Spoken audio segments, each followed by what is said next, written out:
Alors, dans cette capsule, nous allons discuter du contrôle de qualité des spécimens de laboratoire avant l'analyse, ce qu'on appelle le contrôle de qualité de la phase préanalytique.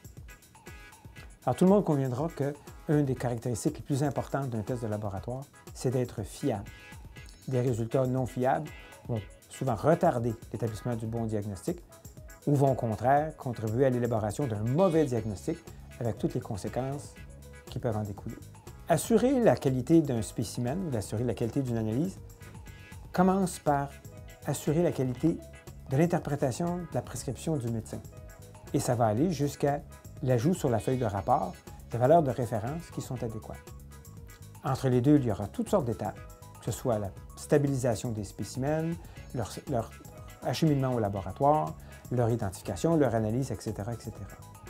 Alors, dans cette capsule, on va se concentrer strictement sur la partie pré-analyse parce qu'elle est extrêmement importante. Et bien que ce soit une évidence, il faut d'abord et avant tout choisir le test que le médecin a prescrit. Et cet exercice est parfois extrêmement difficile. Certaines écritures médicales sont carrément illisibles. C'est beaucoup plus facile quand le médecin utilise une requête sur laquelle les tests qu'il désire sont simplement cochés. L'identification des spécimens est une deuxième étape extrêmement importante. Il faut que chaque spécimen reçu par un laboratoire porte au moins une double identification. Une double identification, ça signifie le nom et le prénom de l'individu, c'est une identification, plus une autre information, la date de naissance, un numéro de dossier, etc., qui nous permettent de distinguer deux individus portant le même nom, le cas échéant. Vous avez un rôle important à jouer pour vous assurer que vos spécimens sont bien identifiés. Vous devez exiger, si ce n'est pas fait spontanément par la personne qui a effectué vos prélèvements, vous devez donc exiger de vérifier que chaque tube qui vient d'être prélevé est effectivement identifié à votre nom et comporte le deuxième identifiant dont je viens de parler. Ne soyez pas surpris également si au moment de vous inscrire dans un point de prélèvement, on vous demande une carte d'identité avec photo. Il en va de votre sécurité. Vous avez probablement remarqué que des tubes avec des bouchons de couleurs différentes sont utilisés pour vos prélèvements. Alors, des tubes avec un bouchon à couleur lavande, d'autres avec une couleur bleue, rouge, jaune, des verts, des gris. La couleur du bouchon indique dans ce cas la présence dans le spécimen et indique la nature de l'additif qui est utilisé. Ces additifs, par exemple, peuvent servir à empêcher le sang de coaguler, comme dans un tube à bouchon lavande ou un tube à bouchon bleu. Au contraire, certains tubes vont contenir un gel ou encore vont contenir des substances qui vont accélérer la coagulation du sang pour mieux stabiliser le spécimen. D'autres additifs vont permettre de stabiliser le glucose, par exemple, ou d'autres composants. Pour éviter qu'un de ces stabilisateurs, un de ces additifs-là, n'interfère dans les tests de laboratoire, l'ordre d'utilisation de ces tubes lors du prélèvement est primordial. Le tube bleu doit toujours être utilisé en premier, certainement avant le tube à bouchon rouge ou le tube à bouchon jaune. Le tube à bouchon rouge et à bouchon jaune doivent être utilisés avant les tubes à bouchon lavande ou encore avant les tubes à bouchon gris. Si jamais un tube à bouchon rouge était prélevé immédiatement après un bouchon lavande, s'il y a un petit peu de l'additif du bouchon lavande qui était transféré par l'aiguille de prélèvement, elle pourrait entièrement fausser les résultats du tube suivant. Donc, l'ordre de prélèvement est extrêmement important dans un centre de prélèvement. La stabilisation des spécimens après le prélèvement est également très importante. Certains paramètres sanguins, comme le glucose, sont instables à la température de la pièce et les tubes ont avantage à être réfrigérés. D'autres, au contraire, comme le potassium, vont s'élever artificiellement si le tube est réfrigéré. Afin d'assurer une stabilité maximale des éléments, les tubes doivent être stabilisés par centrifugation le plus rapidement possible. Assurez-vous donc que le centre de prélèvement que vous fréquentez est équipé d'une telle centrifugeuse pour stabiliser les spécimens.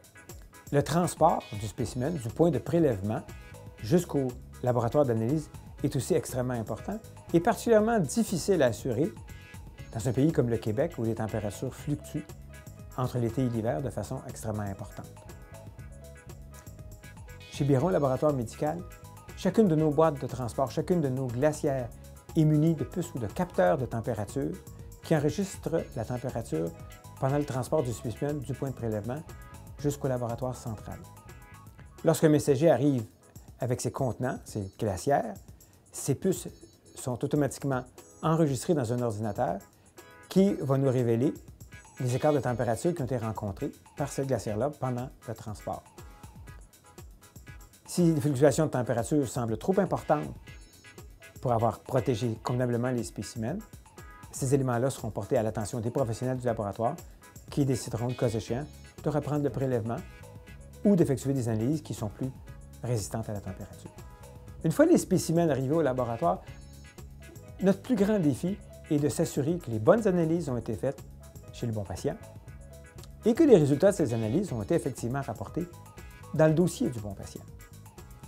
Ce qui peut sembler une évidence n'est pas toujours facile à réaliser et on y arrive en utilisant des spécimens qui comportent un code à barre, du même type que ceux qu'on trouve à l'épicerie, code à barre qui contient à la fois les informations sur l'identification du patient, cette fameuse double identification, et qui contiennent également tous les tests qui ont été prescrits par le médecin.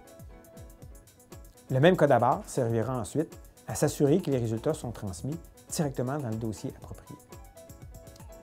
Pour ce faire, les laboratoires modernes utilisent des robots, des analyseurs de laboratoire entièrement robotisés qui vont effectivement lire ces codes à barre avant de procéder aux analyses et qui sauront donc exactement quoi faire, sur quel spécimen et dans quel dossier retourner les informations. L'utilisation de ces robots entièrement informatisés permet de limiter au minimum les erreurs d'identification qui peuvent survenir et ce qui permet donc au personnel de s'attarder aux cas plus difficiles. Tous ces éléments qui sont assurés avant même que débute l'analyse font partie d'un programme de contrôle de qualité rigoureux, entièrement documenté et sous la supervision d'un comité qualité qui vérifie sur une base régulière que le processus est correctement suivi. Le même comité va étudier toutes les non-conformités qui sont survenues pendant la période précédente et proposer sans délai les correctifs pour assurer que vous avez toujours le meilleur résultat possible.